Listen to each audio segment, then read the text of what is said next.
Hey, it's LT, bringing you another night vlog. This one's going to be quick and short. And the topic of this vlog is going to be, what kind of gas do you put in your motorcycle? Do you follow the manufacturer's recommendations from the manual? You know, to use a standard, regular, to use a premium, to use a mid-grade, or do you use a different option, which is the ethanol-free gasoline? Now, our newer bikes were designed so they could run on the ethanol gasoline, but if you don't know, leaving an engine sitting for a long period of time with ethanol gasoline in it's bad, because the ethanol can rust components, and they actually can rust them very fast.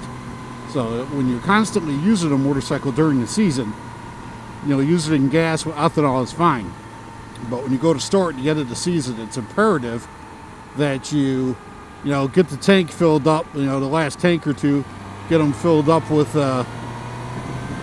non-ethanol gas. The gas prices vary a lot all over the country. I'm in New York State, so New York State's got a 50-cent per gallon tax on our gas. So our gas is close to $4 a gallon right now. And that's for standard regular, which this motorcycle takes, 89 octane. And it's a YZF-600R. It's a 2007. And if I want to use the ethanol-free gas, it's about 40 cents more a gallon. So I'm at about $4.15, $4.20 a gallon. And I try to use that when possible. If I can't use it, I don't sweat it much, because I know that I'm still using a motorcycle during the middle of the season, so it doesn't bother me too much. But I definitely notice a difference in performance, acceleration, idling, how quick the bike warms up. Overall, the performance is definitely better on the non-ethanol gasoline, which should be a no-brainer to anybody. But for the most part, I'll run non-ethanol if I can find it. If I can't find it, I'll run ethanol. And the only exceptions at the end of the season. As far as gas additives, I kind of followed the same rule I followed in cars. Every time you do an oil change, you should be dumping in a bottle of either carburetor cleaner or fuel injector cleaner, depending on whatever your machine has. And if you follow that simple rule, every time you do an oil change, put in a bottle of fuel system cleaner, you really should never have any issues unless you run your tank completely dry, and then you might clog the filter. But as long as you don't run it completely dry, you should be fine, as long as you follow that simple rule. Every 15,000 miles, when I change my air filters on my vehicles, motorcycle, car, all the same. I go about 15,000. I change the filter. It makes a bigger difference on a motorcycle than the car. I've gone 30,000 or 50,000 on a car without changing the filter, but on a motorcycle, you definitely notice a couple mile per gallon hit when you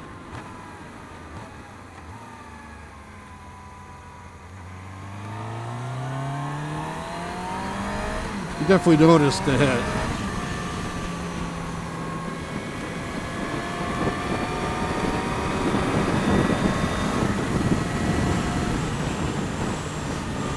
Get that storm drain dead on.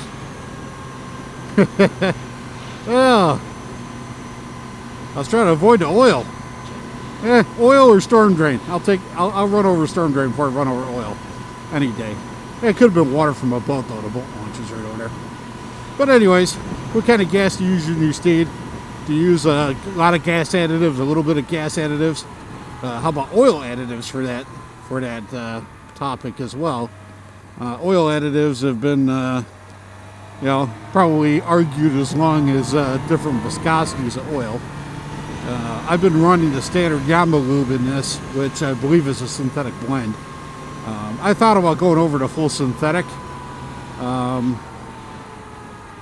I don't think I really beat on a bike that hard to justify it. I think the standard Yamaha lube is more than good enough. I think more important is just changing the oil more often, because the filters are so small in these motorcycles that they get filled up with dirt quick.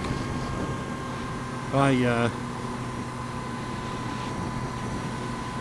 recently was doing some WFO driving, wide frac and open, and I noticed that when I got up over the ton in top gear, that my low oil light would come on right when I was at the top of the gear. So I checked my oil, and sure enough, it was low. The oil sight window on these bikes is covers, I believe, about a half a quart's worth from the top to the bottom. I had to add about 10 ounces of oil to get it back up to the top of the window, which actually surprised me, because the bike's got 11,500 miles on it. This is the first time I've ever had to add oil to it. So I don't know if last oil change, if the dealership left the drain plug or the filter maybe just a smidge loose and there's a tiny amount of blow by, or if I got some burning some oil or what. I'll keep an eye on it, but 10 ounces in the whole 11,500 miles is not really of any concern to me. You know, as long as I don't go through more than a quart of oil every I would say 5,000 miles, I am not going to really worry about it. All engines burn oil, especially high compression engines. Come on, people. It's the expressway. You meant to accelerate. It is Friday night. Maybe we got some LEOs up front, hiding in the bushes. So, let me know what you think. I'm going to be riding around for a few hours. Going to try and think up a couple more topics and try and do them all edit free. See ya.